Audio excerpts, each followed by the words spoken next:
Саусақтарыңызды аямай лайк басып тастаңыздар. Лентаға көбірек шығып, жаңағы тұруға жақсы. Ресейдің осы уақытқа дейін әлемге әйгілі Су-34 және Су-35 деген екі ұшағы бар еді. Осы екі ұшағы, екеуі де бұлар fighter jet және fighter bomber деп аталатын. Ағылшын тілінде New York Post'ың жазуында Su-34 fighter bomber and Su-35 fighter jet екеуі бір жолда атып түсірілді, және әскери тікұшақ Mi-8 ол да атып түсірілді. Одан екеу. Сонда екі әскери тікұшақ Mi-8 және екі әскери fighter jet, fighter bomber, яғни бомбалаушы соғыс ұшағы Су-34 пен Су-35 бір жолда 4 әскери техникадан Ресей айырылды. Ал бұны атып түсірген тағы да Украина.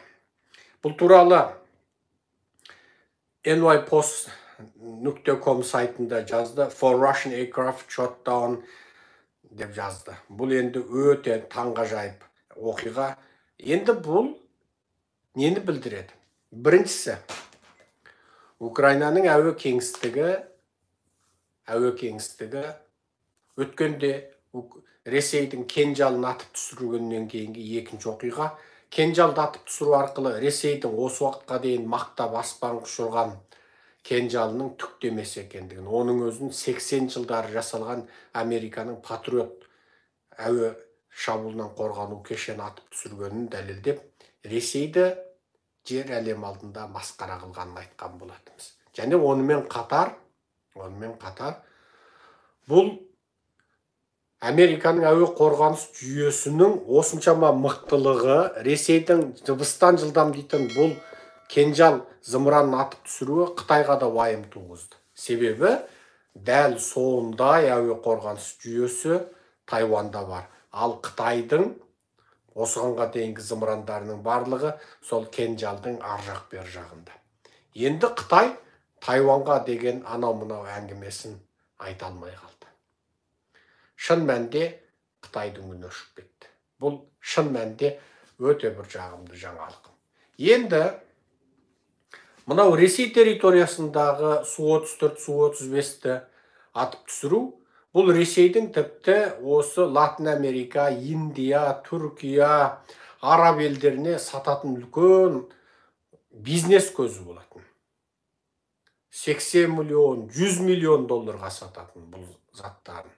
Оның ішінде жаңағы анау-мынау шұрым-бұрымдарын, хабарласу құралы бар, спутниктік бірдеңкесі бар, қиқым-бейқыммен сатса 100 миллионнан асатын бұл заттары енді америкалық жойғыш зымырандардың алдында түктемес. Және осы ұшақтардағы жүргізушілер, мамандар бәрі өлген. Қазір Ресейдің осындай әуе ұшақтарын айдайтындарының өзі шошып отыр. Неге? Оларды қорғайтын радарлық жүйе жоқ. Оларды қорғайтын әуе қорғаныс жүйесі жоқ. Енді қазір батыстың сарапшылары бір нәрсені айтады. Англия қазір Украинаға 300 шақырымнан асатын жерге жететін зымырандарды беріп жатыр. Америка берген. Байқағандарыңыздай, осы қару-жарақ беруде қазір Англияның рөлі барған сайын артып келе жатыр. Англияның рөлі. Неге? Америка ол тіке Ресеймен ұстасқаннан гөрі сақтанған рөлде тұрды. Енді қазір анау Еуропа құрлығының ар жағында тұрған, теңізде тұрған Англия Ресейменен келсең кел деп сол бекініп отыр. Ал Англиямен соғысуға Ресейдің шамасы жоқ. Неге? Бір территориялар тұтаспайды, мүлде бөлек. Екіншісі Еуропа құрлығының ар жағында.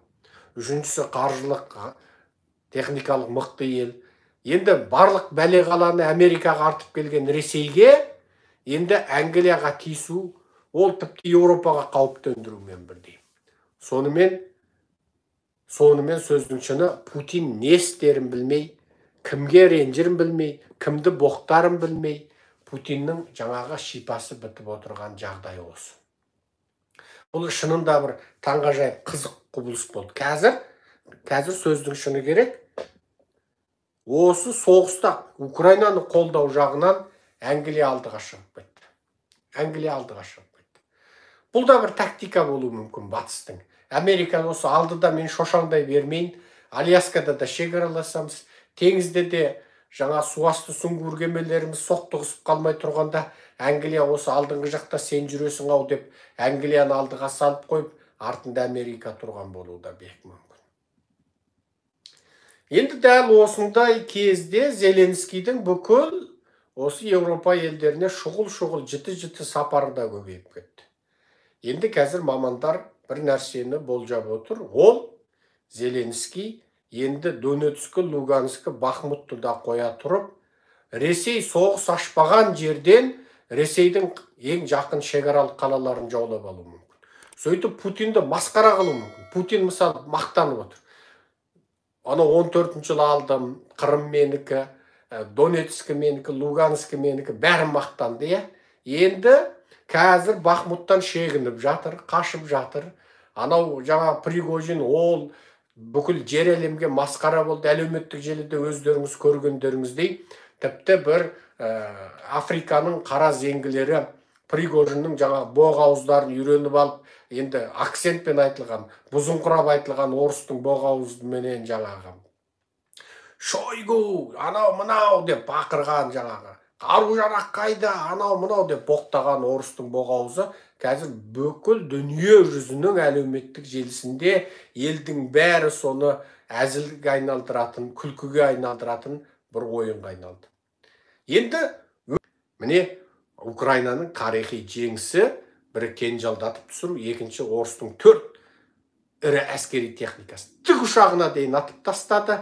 Ал бұл тікұшақтарды ойлайсыздар, ол тікұшақ деген жаңағы Су-34 файтер бомбер, Су-35 файтер жеттердің қасында бомбалаушы әскери техниканың қасында деп. Не деп? Бұл тікұшақтар кәдімгі электроникалық соғысқа пайдаланатын, қарсы жақтың радарларын аздыратын, қарсы жақтың электроникалық барлау, бақылау жүйелерін аздыратын, анау әскери ұшақтардың төбесінен бір түрлі электроникалық қорғаныш қабатын қалыптастыратын ұшақ екен.